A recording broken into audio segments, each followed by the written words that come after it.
അല്ല പറഞ്ഞതാ വൈൻ തദഉഹും ഇലൽ ഹുദാ ഫലയഹ്തദൂ ഇദൻ ഫദാ.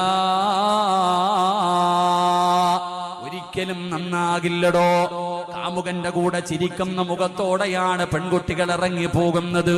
ഒരു നാണവുമില്ലാതെ നിസാരമായിട്ട് വാപ്പ കരഞ്ഞിട്ട് കാര്യമില്ല, ഉമ്മ കരഞ്ഞിട്ട് കാര്യമില്ല. ചിരിക്കുന്ന മുഖത്തോടെ കണ്ടവന്റെ കൂടെ ഇറങ്ങി പോകുമ്പോ ഉമ്മ ചിന്തിക്കുന്നു, എന്തു പറ്റി പടച്ചവനെ. എന്റെ പ്രിയപ്പെട്ട സഹോദരിമാരെ, അല്ലാഹുവിന്റെ വിശുദ്ധമായ ഖുർആൻ പറയുകയാ, അവരുടെ ചെവി അല്ലാഹു അടച്ചു വെച്ചിരിക്കുകയാണ്. നീ പറയുന്നത് കേൾക്കണ്ട്, നിങ്ങൾ പറയുന്നത് കേൾക്കണ്ട്. നിന്റെ മകന്റെ ചെവി അല്ലാഹു അടച്ചു വെച്ചിരിക്കുകയാ, അവരുടെ ഹൃദയം സീലി വെച്ചിരിക്കുകയാണ്.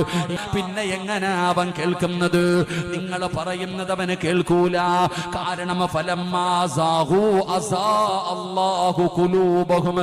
അതുകൊണ്ട് എന്റെ പ്രിയപ്പെട്ടവരോട് പറയുന്നു, വല്ലാതെ ഭയപ്പെടേണ്ട ഒരു കാലമാ. അതുകൊണ്ട് മക്കളെ ഖുർആനിലേക്ക് കൊണ്ടുവന്നോ. അല്ലാഹുവിന്റെ പരിശുദ്ധമായ ഖുർആൻ പറയുന്നത് മക്കൾക്ക് പഠിപ്പിച്ചു കൊടുക്ക്, അവൾക്ക് പറഞ്ഞു കൊടുക്ക്. ആദ്യം നീ പഠിക്ക്, എന്നിട്ട് നീ ആ ഖുർആൻ പറയുന്നതനുസരിച്ച് ജീവിക്ക്. എന്നിട്ട് നിന്റെ മക്കളോട് പറഞ്ഞു കൊടുക്ക്. നീ നിസ്കരിക്കാതെ മക്കളോട് നിസ്കരിക്കാൻ പറഞ്ഞാൽ അവര് നിസ്കരിക്കൂല.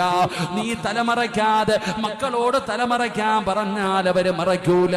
അതുകൊണ്ട് പെങ്ങളെ, ആദ്യം നീ നന്നാകൂ, എന്നിട്ട് മക്കളെ നന്നാക്കാൻ പരിശ്രമിക്കൂ. അത്